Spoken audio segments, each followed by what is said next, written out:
जय श्री राधे कृष्णा, जय श्री राम। ऑनलाइन ज्ञान वन में आप सभी का एक बार फिर से स्वागत है। राम नाम की महिमा अपरंपार है और राम नाम से ही बेड़ा पार है। राम नाम के चमत्कार की आज एक और नई कहानी लेकर आपके सामने प्रस्तुत है। तो चलिए शुरू करते हैं कहानी।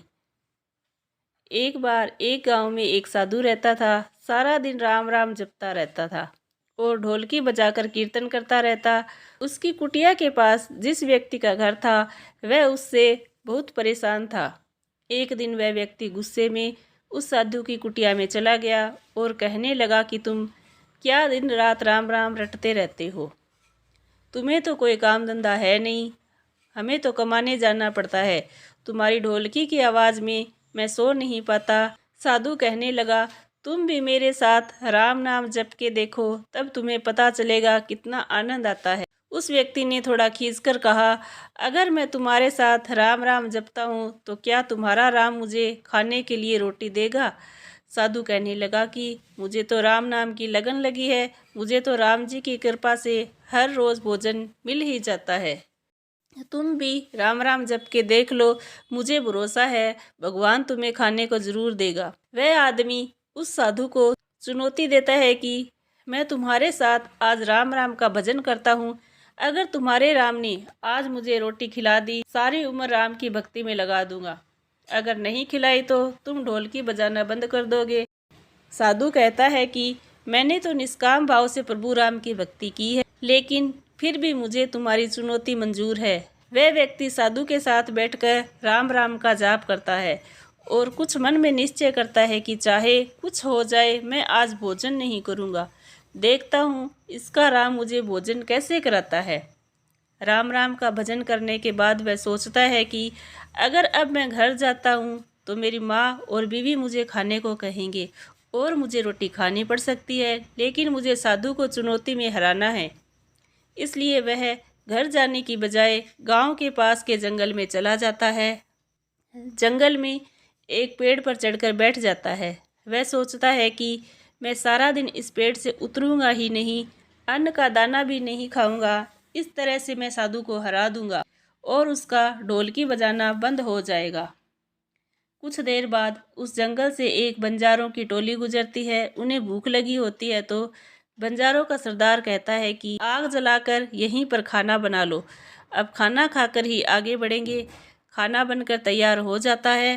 बंजारे खाना खाने ही वाले होते हैं कि इतनी देर में बंजारों को सूचना मिलती है कि पीछे से डाकू आ रहे हैं। तो बंजारों का सरदार कहता है कि हमें यहाँ से चले जाना चाहिए, डाकू हमारा सब कुछ लूट सकते हैं।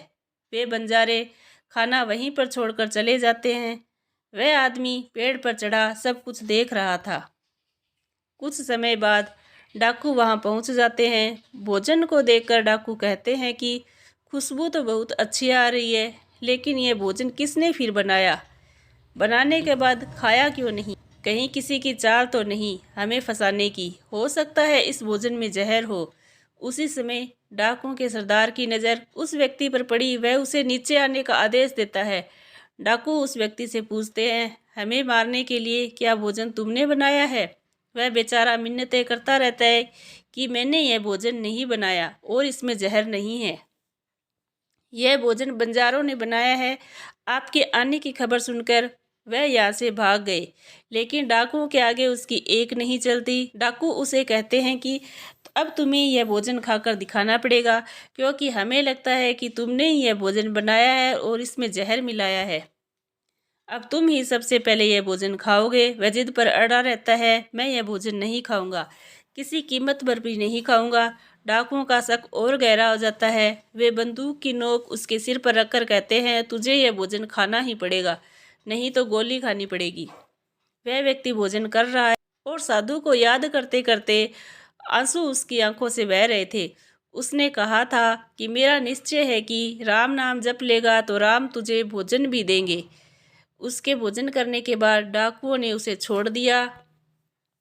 अब उसे विश्वास हो गया कि बंजारों को और डाकुओं को राम जी ने ही भेजा है। वह सीधा साधु की कुटिया में चला गया और जाकर उनके चरणों में प्रणाम किया और उन्हें सारा वृतांत सुनाया। अब उस साधु से भी ज़्यादा उसे राम नाम की लगन लग गई। उसने अपना पूरा जीवन राम नाम को समर्पित कर दिया। तो भक्तों, अपनी राम नाम के चमत्कार की छोटी सी कहानी सुनी। अगर ये आपको छोटी सी कहानी पसंद आई हो तो वीडियो को लाइक और चैनल को सब्सक्राइब करने में कंजूसी बिल्कुल मत करिएगा। जय श्री राधे कृष्णा, जय श्री राम।